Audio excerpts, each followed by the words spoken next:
Okay, so for these polynomials, pay attention to the question. When you're finding roots, zeros, and solutions, it's all the same thing.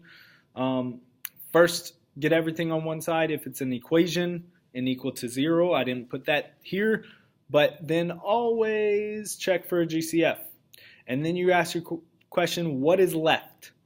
If it's a quadratic, you're going to either factor that quadratic using the T-chart or AC method or whatever you do, to find the factors, and then you can solve from there, or you can go to the quadratic formula. If you need to write that, you can write that here. Once you get it to a quadratic, you can always factor it or quadratic formula, so you'll always be able to solve it.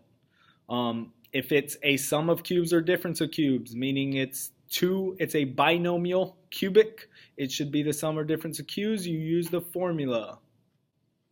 And understand that this formula only factors that cubic. You still need to solve it by setting the linear part equal to 0 and solving, and using the quadratic formula on the quadratic part. A 4-term cubic is done by grouping. You group the first two, you group the second two, and you factor out your common factors in order to bring them together. Remember, in order for this to work, you got to have the matching parentheses. And the special quartic can be done just by factoring. The special quartic is in the form ax to the fourth plus bx squared plus your constant. It's the x to the fourth, x squared, and your constant. You can use the t-chart or factor however you do, just using x squared and x squared in the left column. There can still be coefficients to these, but you're not just going to have x and x. It's going to be x squared and x squared. When you're writing the polynomials, when you're given the roots, zeros, you first have to write it in factored form, and then you're going to multiply them all out to put it into standard form. The complex conjugate rule has to do with that. If any i's or radicals are roots, then their conjugates are also roots. And you have to make the parentheses for them. Multiply the conjugates first before you multiply the others to eliminate either the i's or the radicals.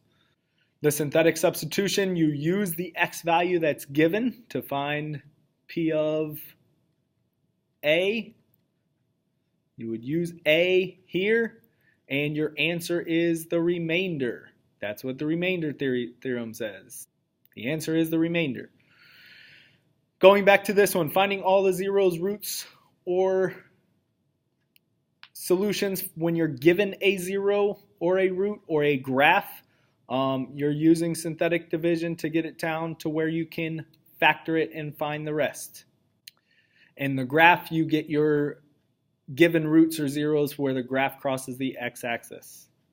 And the last one is the factor theorem. If you divide any polynomials and the remainder is equal to 0, then the divisor is a factor of the polynomial. And if you're asked to find the other factors, then you would take that quadratic and factor that quadratic to find the other factors.